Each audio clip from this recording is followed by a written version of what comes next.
श्रीशते लक्ष्मीश्च पत्न्यां बहोरात्रे पार्श्वे नक्षत्राणि रूपमस्मिनो व्यावतं मा इष्णन्निखाण मुम्मयि खाण सर्वलोकं मयि खाणः।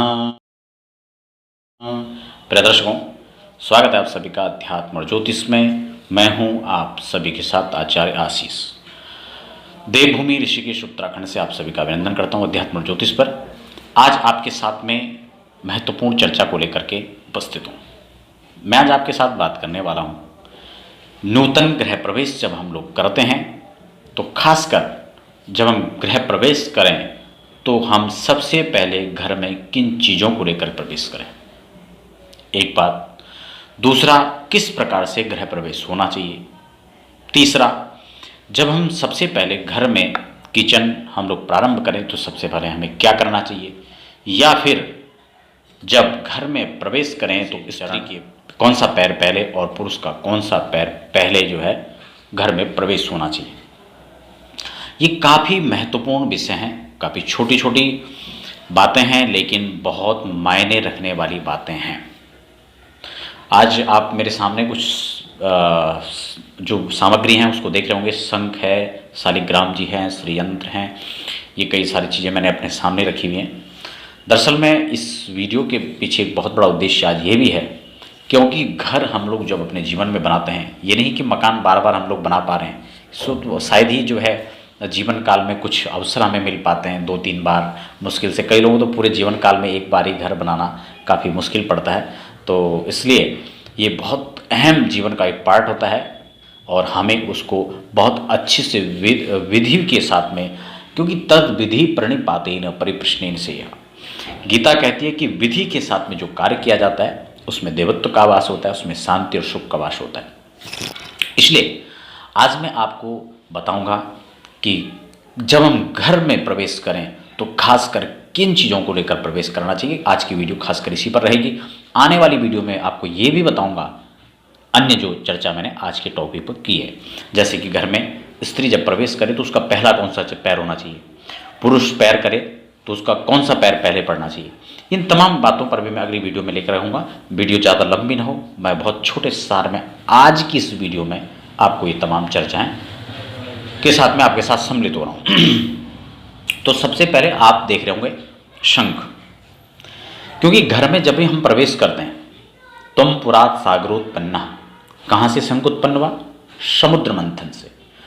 उसके साथ में दूसरी जो हमारे पास सामग्री है श्री यानी महालक्ष्मी, क्योंकि घर में धन धान्य की वृद्धि हो, उत्तरोत्तर आप इस घर से आगे बढ़ें, यही आप लोग चाहते हैं। हर कोई यही चाहता है कि जब हम इस घर में प्रवेश करें। आपने देखा होगा बहुत सारे मकान इतने लकी होते हैं, ये सामान्य भाषा में कह रहा हूँ, बहुत सारे मकान इतने शुभ होते हैं कि उसके बाद व्यक्ति को लगता है कि हमारे जीवन में जितनी भी तरक्कियाँ हुई हैं वो इस मकान से भी हैं। जबकि ईंट मकान के हर भवन में कोई गुण भी होता है तो कोई दोष भी होता है। तो खासकर उसमें जो दोष हैं वो समाप्त हों और उसमें सद्भाग्य की वृद्धि हो, सद्भाग्य जागे आपका उसमें, इसी के लिए हम लोग प्रयास करते हैं और इसी के लिए तमाम यत्न भी किए जाते हैं। इसलिए विधि विधान के साथ, चाहे गृह प्रवेश की बात हो या फिर अन्य चर्चाओं की बात हो, आज मैं आपके साथ, क्योंकि मैं आज ही लखनऊ निकलने वाला हूं एक गृह प्रवेश के लिए, हम पूरी टीम के साथ वहां पर पहुंचेंगे और समस्त सामग्री के साथ में। तो आपको मैं बता रहा हूं कि आज वहां पर ये सभी सामग्री भी हमारे साथ जाने वाली है। ये है दक्षिण मुखी शंख। मैं शंख को लेकर के विस्तार से पहले चर्चा कर चुका हूँ, पिछली वीडियो में आपको बता चुका हूँ कैसे ओरिजिनल शंख होते हैं, कैसे इसकी पहचान है, आप इसको मार्केट में कैसे खरीद सकते हैं, जब आप खरीदने जा रहे हैं तो क्या आपको सावधानियां बरतनी है, या आपको फिर भी समझ नहीं आ रहा है तो आप कहाँ से इसको प्राप्त करें, ये संपूर्ण डिटेल में पीछे मैं वीडियो में चर्चा कर चुका हूँ। ये है बजने वाला शंख, विष्णु शंख जिसको हम कहते हैं। ये शंख बजता है, मैं आपको अभी फिलहाल बजा के तो नहीं दिखा रहा हूँ, इसके भी मैंने आपको पूरे ओरिजिनलिटी के तरीके, कैसे इसको खरीदें मार्केट से, कहाँ से आप नहीं आपको वहाँ से प्राप्त हो रहा है तो आप अध्यात्म ज्योतिष पर ये सामान संपर्क कर सकते हैं, यहाँ से प्राप्त कर सकते हैं आप। इसके अलावा हमारे पास शालिग्राम जी है। आपने अक्सर मार्केट में जो मैं आपको थोड़ा करीब से दिखाऊंगा, ये इस तरह से दिखते हैं। मार्केट में आपने देखा होगा कि शालिग्राम जी आपको जो मिलते हैं ऊपर अगर चीनी मिट्टी के आप लोग लेके आते हैं तो खड़े कर देते तो शंकर जी हो जाते हैं, लेटा देते तो शालिग्राम जी हो जाते हैं। तो ये हमारी आस्था और भाव का केंद्र हो सकता है, कोई दिक्कत नहीं है, लेकिन नहीं, वास्तविकता प्रकृति से प्रदत्त जो शंख है वो ये है जो गंडकी नदी से पाया जाता है। इसके लिए भी शालिग्राम के लिए मैं विस्तार से पहले एक वीडियो में चर्चा कर चुका हूँ, आप प्ले लिस्ट में इनको चेक भी कर सकते हैं और इनके बारे में समझ सकते हैं। खैर, तो आज मैं आपको ये बता रहा हूँ कि जब हम प्रवेश करेंगे, पूजन विधान के साथ में हम लोग प्रवेश करेंगे शुभ मुहूर्त शुभ लग्न में। गृह प्रवेश की वीडियो को भी मैंने आपको 2020-21 की वीडियो भी अपलोड हो चुकी है, आप उसको भी देख सकते हैं। गृह प्रवेश की क्या क्या तिथियाँ हैं, जब गुरुअस्त और शुक्रास्त को लेकर के भी काफ़ी सारी भ्रांतियाँ थी, वो भी मैं पिछली वीडियो में पूरा उसमें विस्तार से बता चुका हूँ। कब तारा डूब रहा है, कब उदय होगा, ये सारी जानकारियाँ भी उस वीडियो में उपलब्ध हैं। अब जब हम गृह प्रवेश करेंगे तो हमारे पास ये सामग्री होनी चाहिए। अगर शंख चाहें तो आप दोनों भी रख सकते हैं, लेकिन अगर आप दोनों शंख न भी रखें तो अगर दोनों में से ऑप्शनली चूज हमें करना होगा तो हमें इसको स्वीकार करना चाहिए।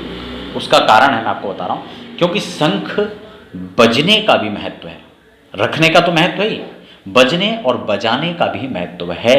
इसलिए आप प्रयास करें कि इस शंख को सबसे पहले रखें, क्योंकि शंख बजेगा भी आपके घर में, आपके घर का वातावरण तो ये पवित्र करेगा ही, आसपास के वातावरण को भी शुद्ध में और अच्छा बनाएगा।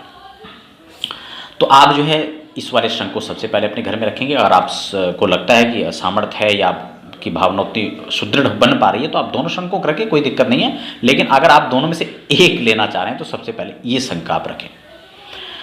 तो सबसे पहले सामग्री शंख होगी। दूसरी सामग्री महालक्ष्मी, क्योंकि बिना महालक्ष्मी के कुछ भी पॉसिबल नहीं हो पाएगा, ठीक है ना। इसलिए भगवान लक्ष्मी और नारायण दोनों की कृपा बनी रहे तो आपको शालिग्राम जी और श्री यंत्र, ये दोनों सामग्री आपको अपने साथ गृह प्रवेश में रखना है। और इससे पहले गणपति जी, गणेश जी आपको रखना है। तो कितनी सामग्री आपको मैंने बताई।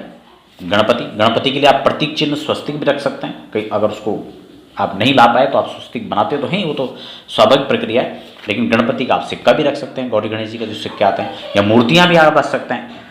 तो गणेश जी हो गए, शालिग्राम जी हो गए, शंख हो गए, श्रीयंत्र हो गया, और ये शंख जो है दक्षिणमुखी जो दक्षिणवर्ती शंख है ये भी आप उसमें रख सकते हैं।